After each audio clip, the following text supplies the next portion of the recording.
बै दालाय मोनसे सागरावहाय अमृत मन्थन सालायनाय दंना बेखौ मानि थाखाय खालामो बे जिनिसखौ मानि थाखाय बिदि खालामो होनदां अमृत मन्थनखौ बे अमृत मन्थन खालामनाया मानि थाखाय होनदां तो थोड़ा लॉन्ग हो गई।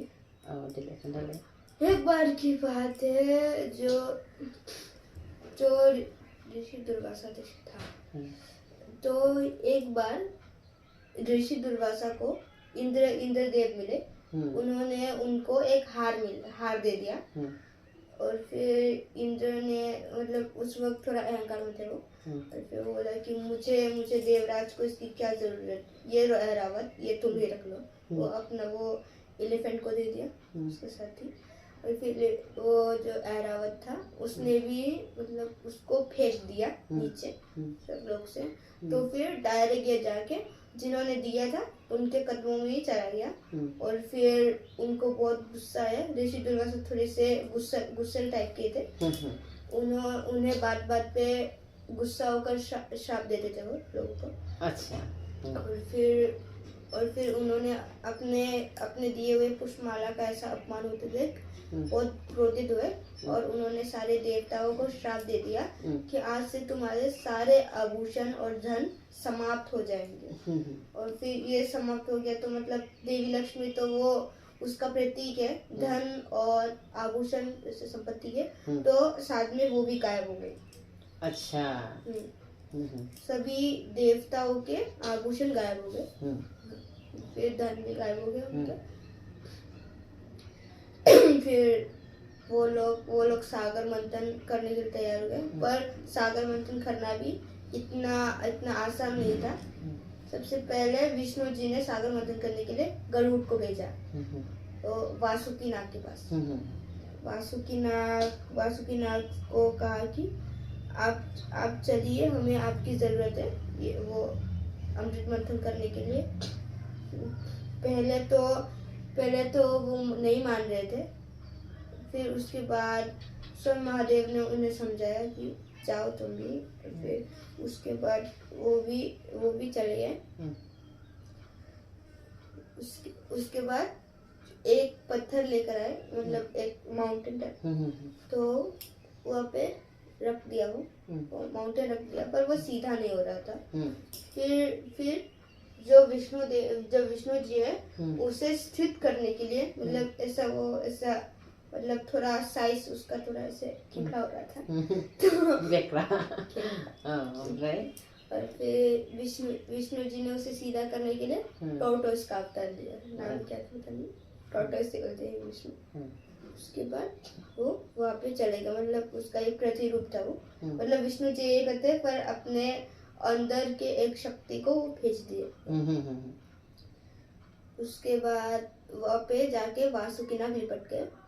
और फिर देवता और वो असुरों को भी मनाना पड़ा।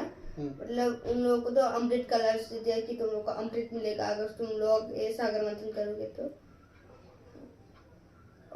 सॉरी वो जो सागर मंथन हुआ था ना उससे पहले भी जो असुरे थे वो देवता लोक पर विजय पा गए थे।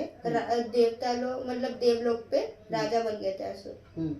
तो इसीलिए इंद्रदेव और बाकी देवों ने जाके समुद्र मंथन करने को बोला। तो प्रसन्न हो तो वो असुरों ने बोला कि हम सर वाला हिस्सा लेंगे क्योंकि जो वो होता है ना वो उन लोगों को लगा कि वो जो पूंछ है वो फिसल जाएगी इसलिए उन्होंने सर रख लिया और देवताओं ने पूंछ ले लिया। और फिर असुरों की यही गलती थी कि उन्होंने वो सर ले लिया। वो वासुकी नाग सर से अपने मुंह से विष आग पता नहीं क्या क्या निकल दिया और उन लोगों को बहुत कष्ट हुआ। उसके बाद वहां से बहुत सारी चीजें उत्पन्न हुई तो याद नहीं मेरे को। पर लास्ट में अमृत और माँ लक्ष्मी निकली। माँ लक्ष्मी पहले निकली और अंत में निकला नहीं सबसे पहले हलाहल विष निकला था। हलाहल विष निकला था हलाहल। और फिर वो विष इतना घातक था कि देवता और असुर सारे मरने वाले थे। ओमफ्राय और फिर भगवान भोलेनाथ ने वो विष था उसको अपने गले में धारण कर लिया। अच्छा और गले से डाउन पे जाने नहीं दिया, गले में ही अटका दिया। ओमफ्राय इसलिए उनको नीलकंठ भी कहा जाता है। नीलकंठ नाग। ओमफ्राय बे बिस लोंनायखौ ओमफ्राय बेयावनो थाबाय बेना बिस लोंनायावनो थाबाय। वो गले में रहेगा। और फिर उसके बाद वापस से आरंभ हुआ तो अमृत मंथन। उसके बाद वहां से देवी लक्ष्मी निकली और फिर अंत में अमृत निकला वहां से। आं माथो सिरियालखौ मालाबा नायबा बै कुसुमखौबो नुयोमोन। औ कुसुम ओंखारनाय बायदि नुयोमोन आं। कुसुम तो फिर गायवसो। औ बेयावसो थायोना। और फिर अमृत के लिए देवता और असुर लड़ने लगे।